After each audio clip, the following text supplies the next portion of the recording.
Increased competition already impacting chips right now, and that's expected to continue into 2025. But the bigger risk could be geopolitical in nature, with Taiwan as the major headwind in 2025. Our Seema Mody has been here and reporting on what to expect for today's Tech Check. Seema. Well, Dom, Nvidia's competitive landscape, you could say, is certainly evolving real time. Broadcom aggressively working to sign up new Silicon Valley tech giants as customers like OpenAI and Apple are looking to develop their own customized chips.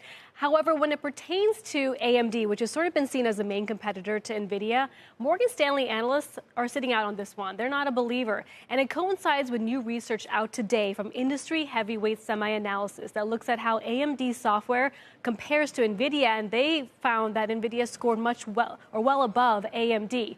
Some of the wild cards Bank of America is watching into 2025, sentiment around AI, China's recovery, and the prospect of tariffs. Now, President-elect Trump has already threatened to put tariffs on Taiwan Semiconductor, the main manufacturer of cutting-edge chips. And experts say Taiwan could potentially be a bargaining chip in U.S.-China trade negotiations. I think we will see President Trump take a hard line on China, but on Taiwan and other issues of China's concern, we will see a less hard line from Trump than we saw during the Biden administration. Biden stated unequivocally on 4 occasions, if China attacks Taiwan, the United States will defend it.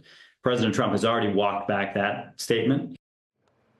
Christopher adds that if President-elect Trump makes a deal with Russia and allows part of Ukraine to be annexed, that could embolden China to make a move on Taiwan. So that's why the sector is so vulnerable to foreign policy. How likely would it be for anything like that to happen in the first year of a Trump administration, when you could argue that any political entity in the world will be trying to feel out what exactly a Trump administration 2.0 is going to look like? Yeah, at this point, as we had that conversation with Atlantic Council's fellow Mark Christopher, very low risk of any type of invasion into Taiwan. It's still a potential risk that was nearly not on the table for the last 4 years. Now, something that they'll be watching very closely as we see these discussions continue between the United States and China, and how Taiwan could factor into those discussions. All right, Seema Mody with the latest on the chip industry. Thank you very much for that.